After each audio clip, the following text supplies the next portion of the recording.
안녕하세요. 방송한 노무사 TV 시청자 여러분, 방송한 노무사입니다.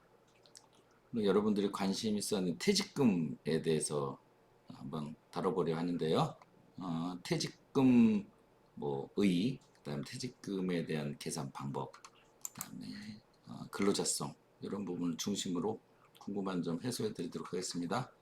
네이버 블로그 방송한 노무사와 함께 오늘자로 있는 글이니까요. 한번 참고해서 보시기 바랍니다.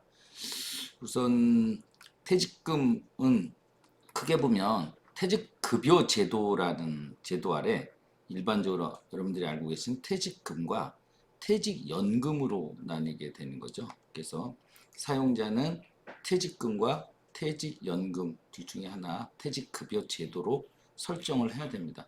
근로기준법에는 34조에 근로자 퇴직급여 보장법에서 정하는 바에 따른다라고 간단하게 되어 있고요. 구체적인 내용은 근로자 퇴직급여 보장법에 정해져 있습니다. 퇴직금 제도에 대해서 간단히 알아볼까요? 성격은 후불임금이에요. 그러니까 퇴사 시에 이게 잠정적으로 발생하다가 퇴사 시에 확정적으로 발생하는 후불임금이라는 거죠. 임금은 근로의 대가성이 있다는 거기 때문에 계속 근로에 대한 대가로서 지급하는 후불적 임금의 성질이다. 그리고 퇴직금 제도를 설정하는 사용자는요, 사업주는 이게 이제 계속 근로기간 1년이어야 되고요. 그 다음에 주 15시간, 여기 없는데, 주 15시간 이상의 근로, 그 다음에 그러면 31분 이상입니다. 꼭 30분이 아니고요. 평균 임금을 퇴직금으로 퇴직 근로자에게 지급할 수 있는 제도를 미리 설정을 해야 돼요. 그래서 그게 퇴사 시에 지급, 크게 보면 세 가지로 나눠 볼 수 있다고 봐요.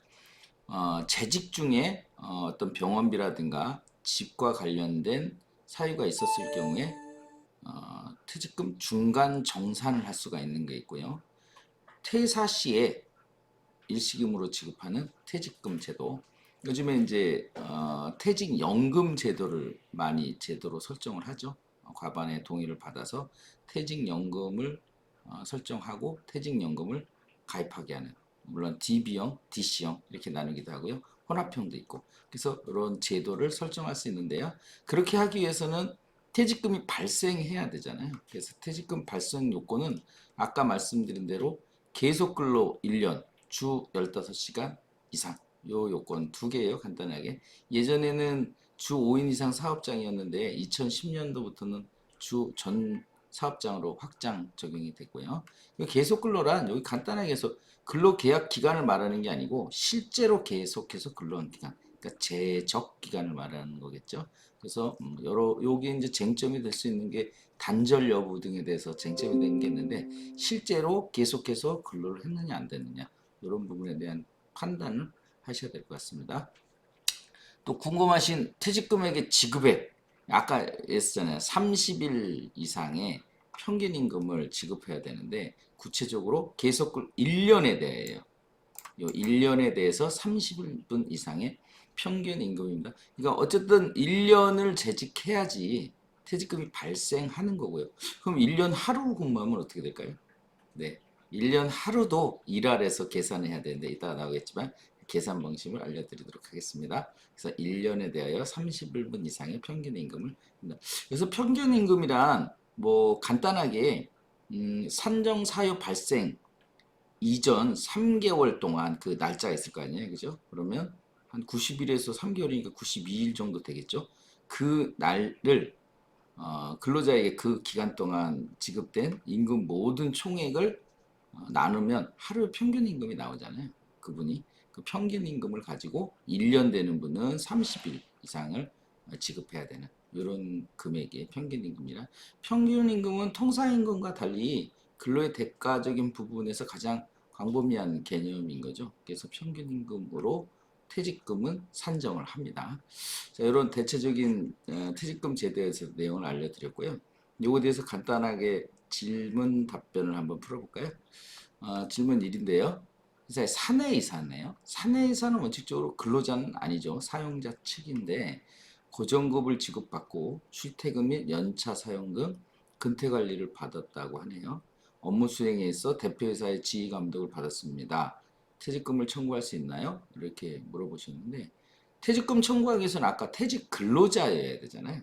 물론 이제 사용자라든가는 정관 등의 별도의 보수에 관한 규정에서 정하기 때문에 그는 상법 규정을 적용받는 거고 근로기준법은 적용받지 않겠죠. 아까 근로자 퇴직보장법도 적용받지 않는데 여기에 이제 근로자성이 있느냐 사회이사라는 형식적이긴 하지만 이런 실질이 근로자성을 띠을 경우에 이런 이중성을 갖고 있는 분은 어떻게 판단할 거냐. 그래서 이제 여기 답변 보면 근로기준법상 근로자성이 인정이 되어야겠죠. 그죠? 근로자는 사용자의 지시하에 임금을 목적으로 근로하는 분야가 되잖아요. 그래서 실질적으로 회사 이사로서 업무를 수행했지 아니하면 형식적으로 이사이고 실질은 근로자에 불과함에 따라 퇴직금 청구 여부가 가능하게 될 텐데 그 판단 기준에 대해서 대법원에서 판단을 하고 있어요. 근로자성 판단 기준에. 물론 요즘에 점점 더 근로자성 판단 기준이 엄격하게 적용되고 있습니다. 그래서 한번 볼까요? 자신의 업무 집행권을 가지고 있으며 회사로부터 일정한 사무처리 위임을 받고 있다. 이런 부분은 사용자 측의 업무를 위임받아서 대신하고 있는 거잖아요. 이거는 지시를 받아서 할 수 있는 건 아니기 때문에 근로기준법상 또 근로자 퇴직급여 보장법상 근로자가 아니기 때문에요. 퇴직금 지급 청구는 어렵고 근데 반면에 이사 감사라는 임원의 직함을 사용하더라도 이 경우처럼 사회이사였었죠. 지휘 명식이 형식적 명목적이고 실제로 매일 출근하고 업무 집행권을 갖는 대표이사나 사용자의 지휘 감독 안에 일정한 근로를 제공하고 있다. 이런 거는 이제 구체적 사정에 따라 케이스 바이 케이스로 꼼꼼히 살펴봐야 되는데요. 노동부에서도 이건 근로자성에 대한 판단이 되게 중요해서 실제로는 근로자 지위 확인을 받아서 법원에요. 그렇게 제출을 하는 경우도 있습니다. 그래서 대표이사 등의 지휘 감독 아래 일정한 노무를 담당하고 그 대가로 일정한 보수를 지급받아 왔다면 그 임원은 근로자에 해당한다. 근로자에 해당하면 퇴직금이 되겠죠? 이 부분은 좀 더 구체적인 부분에 사안에 따라 굉장히 많이 다양합니다. 뭐 학원 강사라든가 요즘에 휘트니스 강사, 또 감사, 고문 굉장히 다양하게 이 근로자성에 대한 문제가 되고 있거든요. 이 부분은 뭐 노동부에 진정할 경우에도 굉장히 첨예하게 대립되고 판단도 길고 그런 내용입니다. 그래서 사안에서는 위원대로 또 근태 관리를 받고 업무 수행에서 대표자의 지휘 감독을 받고 있기 때문에 기본적으로는 요 사안만 갖고 볼 때는 근로자를 볼 수 있어서 퇴직금 청구가 가능하다. 이렇게 첫 번째 질문은 그렇고요. 두 번째 질문 한번 볼까요? 2018년 12월 29일 일하기 시작했잖아요. 12월. 딱 2년 돼서 퇴직을 했습니다. 제가 퇴직금을 얼마를 받을 수 있을까요?